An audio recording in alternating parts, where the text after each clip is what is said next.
Well, as we heard, Matt Gaetz, the despicable Matt Gaetz with the bad Botox and large forehead, is now Trump's nominee for Attorney General. He's been under ethics inquiries. He's been under DOJ inquiries.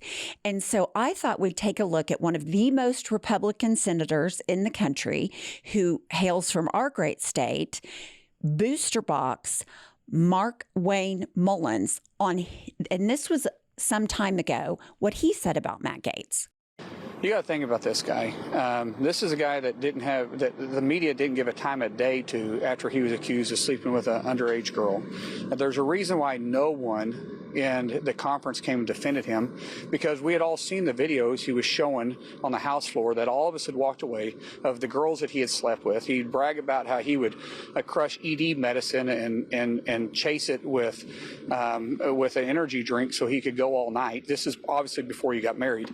And so when that accusation came out, no one defended him, and then no one on the media would give him a time of the day. All of a sudden, he found fame because he opposed the Speaker of the House back in November, and he's always stayed there. And he was never going to leave until he got this last moment of fame by going after a motion to vacate. Okay, so that is Trump's pick for Attorney General, parading around his sex videos, talking about his erectile dysfunction medicine, which this should not surprise us because you look at the president-elect and his illustrious history with sexual abuse allegations. So Markwayne Mullins again came out regarding Matt Gaetz as we now are talking about confirming him for the Attorney General position. The Ethics Committee was about to release the findings of its investigation into allegations of misconduct by former Congressman Gaetz. Of course, he abruptly resigned before that could happen. A number of your colleagues, including members of the Senate Judiciary Committee, have said they would like to see that report. Should the House Ethics Committee release that report, Senator? Absolutely, and I believe the Senate should have access to that. Now, should it be released to the public or not? That's I guess that will be part of the negotiations, but that should be definitely part of our decision making. Once again, I go back to it in Article 2, Section 2 in the Constitution. The Senate has to advise and consent these individuals, and in that process, we're going to give Matt Gaetz the same chances we'll give all President Trump's nominees. And so we have Matt Gaetz, who is under an ethics investigation, who resigned from the U.S. House of Representatives to preclude people from viewing his ethics report. And do you know who his staunchest supporter in the House is? To keep the ethics report private. Any guesses? I'm sure it's Moses Mike. Moses Mike. The guy who has the purity culture and Bible, and he's such a Christian and family values. He is his biggest proponent, and hypocrisy is gross. I mean, none of this is surprising. The country has told these politicians that none of this is disqualifying. Trump ran that he was going to turn the Justice Department into a department of retribution. The focus of the Trump administration is to focus on people who don't like transparency, who call out the president, and they campaigned on this. Right. And they won on this. So the only thing I'm going to say about Matt Gaetz is that he's kind of like a frat boy. He's not super bright. And so, the problem once we get through Matt Gaetz is what's behind that? Who's on the bench? Because if it's an evil, smart person, Matt Gaetz, as disgusting as he is, his incompetence and his narcissism will be some sort of a makeshift guardrail, because behind that are really evil sociopaths that are chomping at the bit to get to the epicenter of the Trump administration to carry out Putin's dreams of making America tear itself up from the inside out. And he never has to spend a dime on it other than his little troll farm and paying off some congressmen and senators and blackmailing the president. Right. And Trump's all in on all that. What I also found interesting on Fox News this weekend was Trey Gowdy, who is a Republican, talking about Matt Gaetz. Yeah, the overwhelming majority of his picks will sail through because they were Grand Slam picks. But to Molly's point, you don't root out corruption at the Department of Justice by picking a corrupt person to lead it.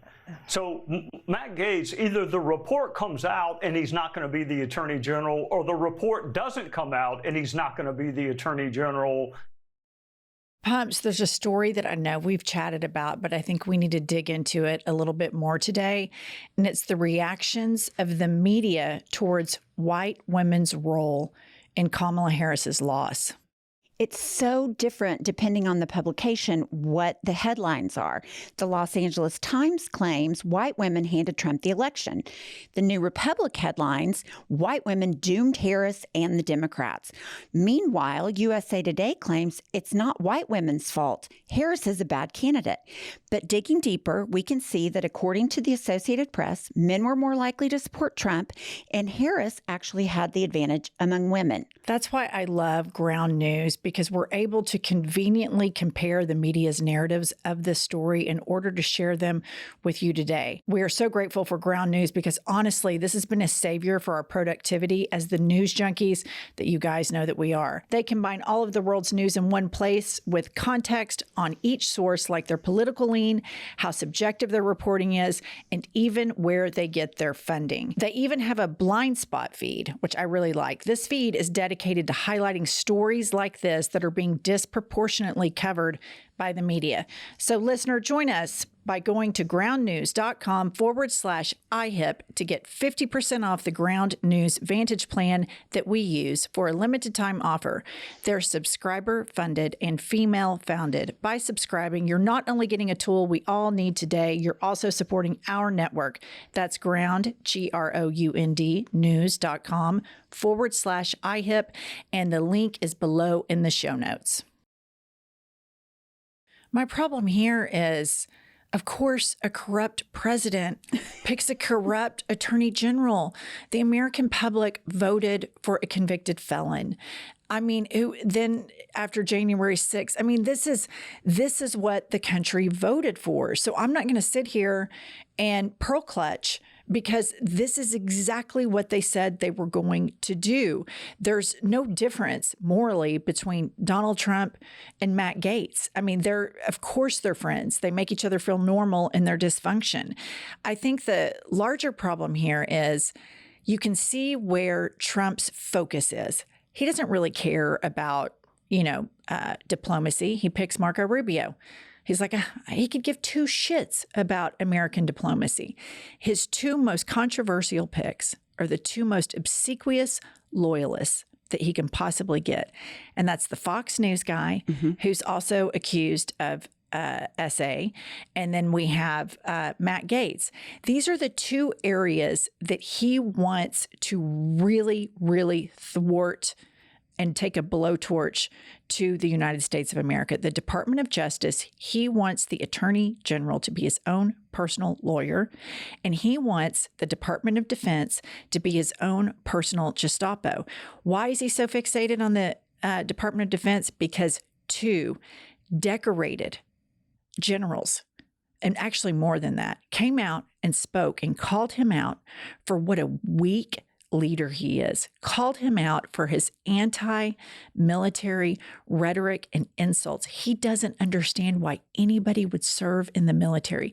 He himself is dodged military service. So he wants both of these things to be the most loyal lapdogs that he can have, that he can walk around on a leash, and then he's going to be on Twitter and True Social the remainder of the time. All of these other appointments, he doesn't care. He gave Putin Tulsi Gabbard, right? Which then, to all of these people that voted for Donald Trump, you want to go on vacation, you want to go to Mexico for spring break with your kids. Once we have a Russian agent in charge of the department, what is it, DNI? Yes. That he appointed her to. Other countries are not going to share information with us, which is then going to affect your passport. The trickle down from this, and I know some people are going to say, well, I can't ever afford and blah, blah, blah. Well, everybody fits into all of this. Everybody gets fucked in the Trump administration. Everybody except for Trump and a few people surrounding him. And this is what the majority of this country voted for, which exasperates me. I am exasperated also. Just kind of touching on the Pete Hegseth appointment. as you mentioned, he has confidential agreements and confidential settlements for sexual abuse and harassment allegations, which why would we be surprised? That's everybody in Trump's inner circle. But I've also heard that fellow military servicemen have been calling him, and I quote, an insider threat to the military. And that has something to do with his tattoos and that they're associated with white supremacy. So again, we've got Christian nationalists, white supremacists, sexual abusers. That's Trump's leadership team. That's who he wanted. That's who he handpicked because they are built in his image. Well, right. And these are the people that went to his rallies. Right. And this is the last 9 to 10 years that he's cultivated the worst impulses of American culture. And, you hear people saying, what's happening to young men? Well, these young men came of age during the Trump era.